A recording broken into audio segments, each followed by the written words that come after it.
ایک سوال یہ ہوا کہ مرحومین کے لیے جو ہے وہ 1,25,000 مرتبہ آیت کریمہ کا پڑھنا تو کیا اس سے بخشش ہو جائے گی؟ دیکھیں حتمی طور پر کسی کے لیے بھی نہیں کہا جا سکتا کہ یہ بخشش شدہ ہے، یا خدا نہ خواستہ یہ کہنا کہ بھائی یہ گناہگار مرا ہے اس کی بخشش نہیں ہوگی، یہ ہمارا کام نہیں ہے۔ خدا کے واسطے جو کام اللہ تعالیٰ کے ہے نا وہ اسی پر چھوڑیں۔ ہاں ہمارا معاملہ یہ کہ جو ہمارے کام ہے وہ نہیں کرنے، جو اللہ تعالیٰ کے کام ہے اس میں دخل اندازیاں دینی ہے۔ تو ہم یہ نہیں کہہ سکتے کہ اس کی بخشش، ہاں ہم ظن غالب رکھ سکتے ہیں، اچھا گمان رکھ سکتے ہیں کہ یا الہ العالمین یہ مسلمان مرا ہے اس کی بخشش ہو، بالکل، یا جمعے کے دن کوئی مرا ہو انتقال کیا تو ہم اچھا گمان رکھیں گے کہ اس کی بخشش ہو گئی ہوگی، حتمی طور پر نہیں کہہ سکتے۔ اچھا گمان تو آپ نے فرمایا نا گناہگار کے لیے بھی رکھنا چاہیے، برا گمان تو اچھی بات نہیں ہے، بندے کا رب کا معاملہ ہے، اللہ کرے۔ ہاں یہ کہ کوئی نیکی کرتے ہوئے دنیا سے جاتا ہے تو ہم کہتے ہیں یار کیا بات ہے، اس کی قابل رشک ہے، ٹھیک ہے نا۔ تو بہرحال 1,25,000 آپ کلمہ طیبہ پڑھیں تو اللہ رب العالمین ممکن ہے کہ اس کی بخشش فرمائے، اس کے سارے گناہوں کو معاف فرمائے۔ ایسی روایت موجود ہے کہ درود پاک پڑھا گیا تو سب سے عذاب قبر اٹھ گیا، ایسی روایت موجود ہے۔ تو پھر اس کے بعد یہ کہتے ہیں نماز میں وسوسے بہت آتے ہیں تو توڑ کے دوبارہ شروع کر دیں، کیا کریں؟ نماز میں جب وسوسے آتے ہیں تو اس کی طرف بالکل بھی دھیان نہ دیں، بالکل بھی دھیان نہ دیں، یہ شیطان کی طرف سے وسوسے ہوتے ہیں۔ تو اس لیے اللہ تعالیٰ کی پناہ چاہیں تو نماز سے پہلے آپ کو نماز توڑنے کی ضرورت نہیں، اس کو پڑھیں، نماز سے پہلے لا حول ولا قوت الا باللہ العلی العظیم پڑھ لیا کریں، پھر نماز شروع کریں، ذرا وضو بھی اچھے طریقے سے کریں، اللہ کی پناہ پکڑیں تو انشاءاللہ یہ وسوسے نہیں آئیں گے۔ ایک سوال ہوا کہ ٹی وی پر اذان فجر ہو تو کھانا، 10 مرتبہ یہ کہا جا چکا ہے کہ بھائی یہ اذان جو ہوتی ہے یہ نماز کے لیے ہوتی ہے، یہ روزے کے لیے نہیں ہوتی، روزے کے لیے کوئی اذان نہیں ہے۔ تو روزے کے لیے وقت ہوتا ہے غروب آفتاب کا، ایک تو صبح صادق ہو تو آپ اپنا کھانا پینا چھوڑ دیں، غروب آفتاب ہو تو کھانا پینا آغاز کر دیں، افطار ہے۔ تو اسی لیے اپنے پاس آپ گھڑی شریف رکھیں، اس پر ٹائم دیکھیں، آپ کے پاس آپ کا اسکیجول شریف بھی ہونا چاہیے، اس پر ٹائم دیکھیں، بس 1 منٹ اوپر ہو جائے آپ افطار کر لیجئے۔ ٹی وی کے چکر میں جائیں گے یا محلے کی اذانوں کے چکر میں جائیں گے تو وہ بعض اوقات اگر خدا نہ خواستہ کہیں آگے پیچھے معاملہ ہو گیا تو آپ کے لیے مسئلہ بن جائے گا، خراب ہو جائے گا۔ اسلام میں جادو ٹوڑنے کی حقیقت کیا ہے، توڑ کیا ہے؟ اسلام میں دیکھیں جادو کی حقیقت اپنی جگہ پر ہے، یہ سورہ فلق اور سورہ ناس اس کے توڑ کے لیے ہی حضور نبی کریم علیہ السلام پر ان کا نزول ہوا ہے۔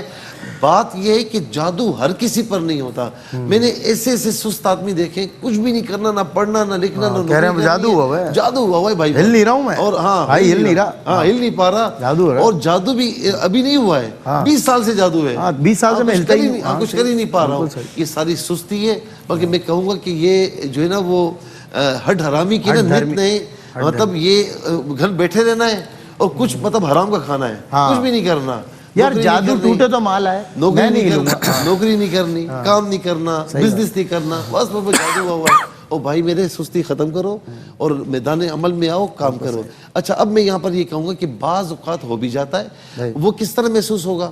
آپ سب کچھ اختیار کر رہے ہیں، اسباب اختیار کر رہے ہیں لیکن کامیابی نہیں ہو رہی، تو پھر ہو سکتا ہے کہ جادو ہو جاتا ہے، لیکن یہ 100 میں 1 کو ہوتا ہے۔ بالکل صحیح ہے۔ تو آپ نمازوں کی پابندی رکھیں، سورہ فلق اور سورہ ناس فجر کے بعد 11 مرتبہ پڑھیں، اب بالآخر 3 بار درود شریف کے ساتھ پڑھ کے اپنے اوپر دم کریں، دم کے بعد پانی پئیں، پانی کو گھر کے چاروں کونوں پر چھڑکیں، 11 روز تک کر لیں، انشاءاللہ ختم ہو جائے۔ بالکل ٹھیک ہے۔ اور میں ابھی پسے پردہ بھی مصعب یہی بات کر رہے تھے جو آپ نے جادو ٹونے والی بات کی نا، میں نے کہا مجھے ہمارے شعبے میں ایک بزرگ ہیں وہ کہنے لگے کہ مجھے خوشی ہوتی ہے کہ آپ دیگر کاموں میں اپنے چھوٹے موٹے کاروبار معاملات میں لگے رہتے ہیں اور اس سے آپ کو نتائج بھی آتے ہیں۔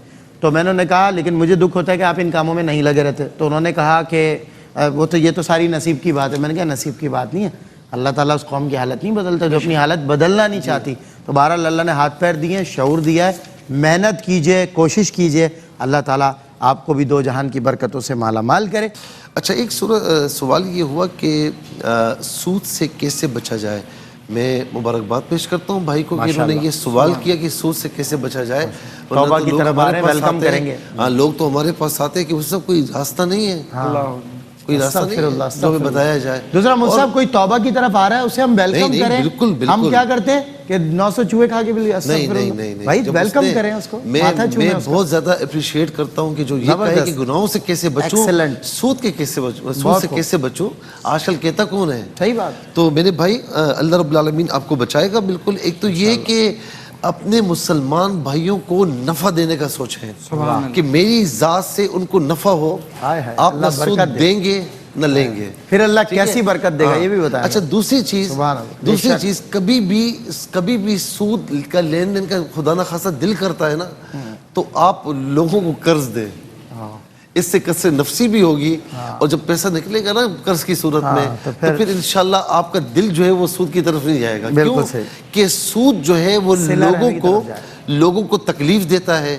اور یہ صدقہ جو ہے یہ قرض وغیرہ یہ لوگوں کو سہولت دیتا ہے. اور اس کے علاوہ دعا مانگتے رہیں کہ اللہ رب العالمین آپ کو سود سے بچائے, کاروبار کی طرف آئیں, بزنس کی طرف آئیں. انشاءاللہ یہ تمام چیزیں, کیونکہ سود کی طرف پتہ ہی کون جاتے ہیں, جو گھر بیٹھے ہوئے ہوتے ہیں, جو بیٹھے بیٹھائے کام کرنا چاہتے ہیں نا, کہتے ہیں کہ گھر بیٹھے بیٹھے لاکھوں روپے آئے بغیر عوض کے آئے, تو یہ وہ لوگ سود کا کام کرتے ہیں.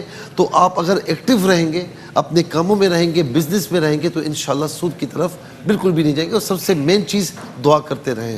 اس کے بعد ایک سوال یہ ہوا کہ سروس چارجز جو ہے نا یہ بھی سود ہوں گی. دیکھیں مختلف مدات میں ہوتا ہے, جیسے آپ اگر جو ہے وہ کوئی بھی کسی بھی کمپنی کا جو ہے نا وہ کارڈ لیتے ہیں 100 روپے کا, تو اس میں 28-29 روپیز جو ہے وہ چارج میں شمار ہوتے ہیں. اس طرح ہر چیز میں ہے, الیکٹرک بلز میں ہے, اور اس کے علاوہ اور بلز میں بھی ہے کہ جب آپ اگر تھوڑا سا لیٹ ہو جائے تو سروس چارجز ہوتے ہیں, وہ آپ کو پے کرنے پڑتے ہیں. تو علماء کرام کے نزدیک یہ سود کے ضمن میں نہیں آتے. یہ سروس چارجز ہوتے ہیں, اچھے ہیں برے ہیں, اس پر ہم بحث نہیں کرتے, ہونے چاہیے نہیں ہونے چاہیے اس پر بحث نہیں کرتے کہ عوام الناس کے لیے یہ خرابی کیا ہے, لیکن بہرحال یہ سود کے زمرے میں نہیں آتا.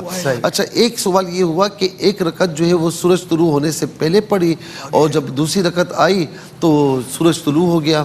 اسی طریقے سے عصر جو ہے ایک رکعت جو ہے نا وہ غروب ہونے سے پہلے پڑھی, اور جب دوسری رکعت پڑھی, دوسری رکعت میں تھے تو سورج غروب ہو گیا.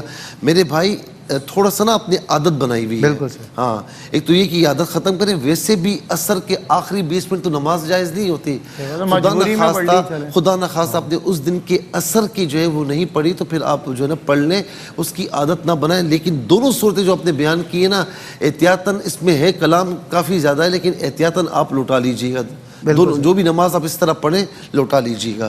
اس کے بعد ایک سوال یہ ہوا کہ مدرسہ تعمیر ہو رہا ہے تو اس میں زکوٰۃ کا پیسہ لگا سکتے ہیں یا نہیں. زکوٰۃ کے لیے انما الصدقات للفقراء والمساکین والعاملین, یہ پورے کے پورے مصارف دیے شریف فقیر کو دی جا سکتی ہے. اس کے علاوہ جو ہے وہ زکوٰۃ کی رقم سے نا کوئی اس طرح بلڈنگ تعمیر کرنا یا مدرسہ تعمیر کرنا عام طور پر یہ نہیں ہے. ہاں کوئی غریب بچے ہیں, سارے غریب ہیں, اور ان کے لیے جو ہے وہ کوئی عمارت تعمیر کرنی ہے مدرسے کے حوالے سے یا کسی درسگاہ کے حوالے سے, کوئی دینے والا نہیں ہے, تو پھر آپ بتا کر زکوٰۃ دیں کہ بھئی یہ زکوٰۃ کی رقم ہے, آپ اس کو جو ہے نا مالک بنایا جائے, تو وہ اگر اس میں خرچ کر دے تو ہو جاتا ہے. پھر اس میں کوئی مسئلہ نہیں ہے. لیکن زکوٰۃ کی رقم کے مستحق جو ہے نا وہ شریف فقیر ہوتے ہیں, جو اہل ہوتے ہیں, ان کو دی جانی چاہیے. پھر اس کے بعد یہ کہتے ہیں کہ تراویح اور نفلی عبادت جو ہے نا یہ مرحوم والدین کو اصالہ ثواب کر سکتے ہیں. بالکل کر سکتے ہیں. طریقہ کیا ہے, جو بھی آپ نیک کام کرتے ہیں نا آپ یہ دعا کریں, یا الہ العالمین تجھے پیش کرتا ہوں, قبول فرما, غلطی معاف فرما. تو اپنے پیارے نبی صلی اللہ علیہ وسلم کی بارگاہ میں حتتاً توفیق پیش کرتا ہوں, صحابہ کرام کو, اہل بیت اطہار کو, اور پھر اس کے بعد جس کو اصالہ ثواب کرنا ہے ان کے وسیلے سے ان کو اصالہ ثواب کر دیں. جو بھی نیک کام کریں اصالہ ثواب کر سکتے ہیں, بڑا آسان ہے. فطرانہ کتنا ہے, کم از کم 340 ہے. کیلنڈر میں دیکھ کر افطار کرنا, ابھی ہم نے بتایا کہ کیلنڈر میں دیکھ کر ہی کریں آپ. ہاں کم از کم یہ کہ جیسے سحری کا وقت ہے تو 1 منٹ پہلے احتیاطاً چھوڑ دیں, افطاری کا وقت ہے تو 1 منٹ گزار دیں, کیونکہ انسانوں کا بنایا ہے نا, تو تاکہ کسی قسم کا ابہام نہ رہے. ایک سوال یہ ہوا کہ رمضان میں جو ہے وہ قضا اگر کوئی نماز کی جائے تو ایک واپس ہوتی ہے یا ساری واپس ہو جاتی ہے. یہ غالباً آگے جمعہ آ رہا ہے نا, یہ جمعۃ الوداع, تو یہ اس میں مشہور ہے کہ جس سے 2 رکعتیں پڑھی تو سارے دھر کی نمازوں کا جو ہے نا, ایسا کچھ بھی نہیں ہے. ایک قضا, اچھا آپ کے ذہن میں اگر یہ کہ نوافل پڑھو تو فرض کا ثواب, فرض پڑھو تو 70 کا ثواب, تو آپ چاہ رہے ہیں کہ جی ایک قضا کریں تو 70 قضاؤں کا ثواب مل جائے. 70 سال کی نمازیں آپ ایک قضا کریں گی تو ایک ہی ہوگی, وہ ایک سے زائد نہیں ہوگی. کسی کو پیٹ پیچھے میں نے تانا دیا تھا, اس کا کفارہ کیا ہے, اس سے معافی مانگے اور اللہ رب العالمین کی بارگاہ میں معافی مانگے. باقی کفارہ کچھ بھی نہیں ہے. کفارہ دینا چاہتی ہیں تو کوئی صدقہ وغیرہ دے دیں, کفارہ وغیرہ کچھ بھی نہیں ہے. وائف نے منت مانی تھی کہ نواسا حافظ بن جائے, اب وہ حافظ نہیں بنا تو کیا کرے, کوئی کفارہ نہیں, کچھ بھی نہیں ہے. ظاہر وہ حافظ نہیں بنا, اگر حافظ بنتا تو آپ منت ادا کرتی, بل اس پہ کچھ نہیں ہے.